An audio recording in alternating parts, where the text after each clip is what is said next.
জয় হরিচাঁদ, জয় হরিচাঁদ, জয় তারক। আমি নিখিল মল্লিক।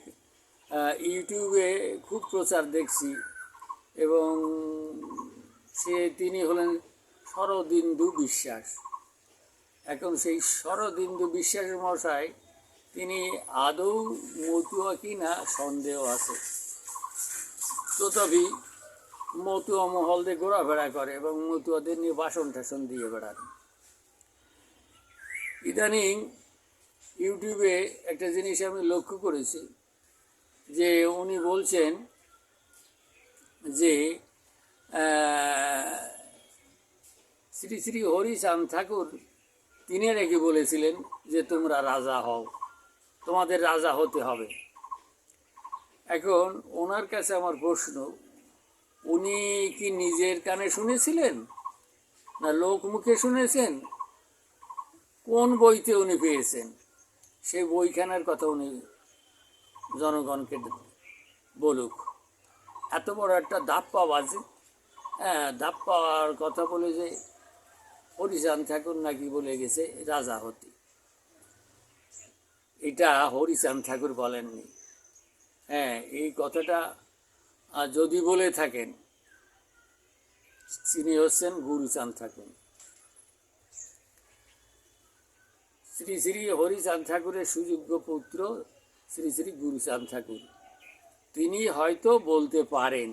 এখন তিনি বলেছেন কি না আমার সন্দেহ আছে, কিন্তু কথাটা বলেছিল ওই মহানন্দ হালদার।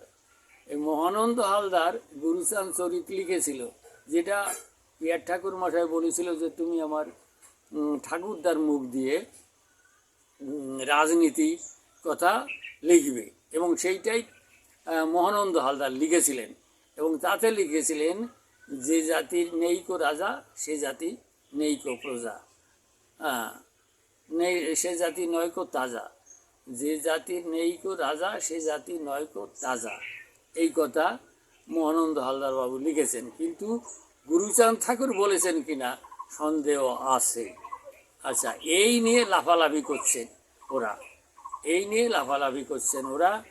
এখন আমার কথা হচ্ছে যে যারা রাজনীতি করে, এই রাজনীতি করতে গিয়ে খুব একটা মানুষ দেখিনি, সৎ মানুষ খুব একটা, দু একজন হয়তো থাকতে পারে। তা ঠাকুর কখনো বলবে না যে তুমি রাজনীতি করো, কারণ রাজনীতি করলে অসৎ হতে হবে এবং বাধ্য। আজকে ঠাকুর বংশে তো অনেকেই জন্মেছিলেন, পিয়ার ঠাকুর জন্মেছিলেন। তো পিয়ার ঠাকুর রাজনীতি করে কি করলেন? পিয়ার ঠাকুর রাজনীতি করে কি করলেন? মতুয়াদের কি করেছে? মতুয়াদের কিছু করেছেন? একটা মন্দির করেছেন, একটা স্কুল, হাসপাতাল, কলেজ কিছু করেছেন? কিছুই করেননি।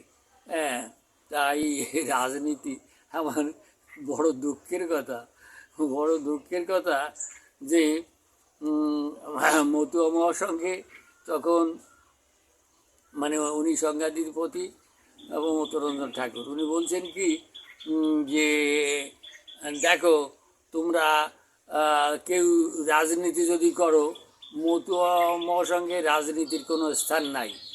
যারা রাজনীতি করবে তারা মতুয়া মহাসংঘে থাকতে পারবে না। এখন বিরাট বৈরাগ্য উনি সেবার বহুজন সমাজ পার্টি থেকে দাঁড়িয়েছিলেন এবং মতুয়া মহাসংঘের উনি একজন সদস্য ছিলেন, সক্রিয় সদস্য। তো তাকে মতুয়া মহাসংঘের থেকে বহিষ্কার করা হলো। দুঃখের কথা যে পিয়ার ঠাকুর হচ্ছে রাজনীতি করবে, তিনি মতুয়া মহাসংঘের সেক্রেটারি, তিনি রাজনীতি করবে, কিন্তু তোমরা করতে পারবে না। এই কোন ধরনের কথা? আবার সেই লোক তার ঠাকুর দাদার মুখ দিয়ে বলছে কি যে জাতির নেইকো রাজা সে জাতি নয়কো তাজা। তো বসাই তুমি তো অনেক চেষ্টা করেছিলে, ভক্তরা তোমাকে টাকা পয়সা দিয়ে ব্যারিস্টারি পড়াই আনেছিল এবং সবই কিছু হয়েছিল, কিন্তু ভক্তদের রাজনীতিতে গিয়ে ভক্তদের তুমি কি করলে? কিচ্ছু করলে না।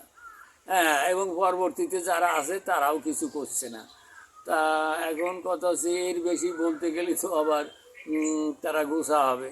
গোসা হলে এ কি আছে, সত্যি কথা বলে যাই। তাই ওই শরদিন্দু মহাশয়কে বলি, মহাশয় আপনি তো আদৌ মতুয়া নন। এই মতুয়াদের নিয়ে এই ধরনের কথা বলবেন না। মতুয়াদেরা অবশ্য অন্য জগতের মানুষ, যারা মতুয়া আর যারা নন মতুয়া, হ্যাঁ, তারা হচ্ছে এই আপনার মতনই, আপনার মতোই জানবে না টানবে না কিছু। হরিচাঁদের মুখ দিয়ে এখন রাজনীতি বের করাটা হচ্ছে, হ্যাঁ, খুব দুর্ভাগ্যের বিষয়, খুব দুর্ভাগ্যের বিষয়। আপনি এটা করবেন না, আপনাকে মানা করি। আমি আমি কি বলবো, হরি জ্ঞান হরি ধ্যান হরি প্রাণ আপনি শুনে দেবেন, দেখবেন আপনার চারিদিকে যারা আছে, আপনার ওই রাজু বাবু, ওই নকুল বাবু, ওদের সবার কাছে শুনে দেখবেন এই নিখিল মল্লিকটা কিডা। এই আমি নিখিল মল্লিক, আমি এই ভাষণ দিচ্ছি। হ্যাঁ, তো যাই হোক, বেশি কিছু বলবো না, তবু না বলেও পারলাম না। ইউটিউবে এরকম মিথ্যা কথা প্রচার করবেন না। জয় হরিচাঁদ, জয় হরিচাঁদ, জয় জয় হরিবল হরিবল হরিবল। ভালো থাকবেন সবাই।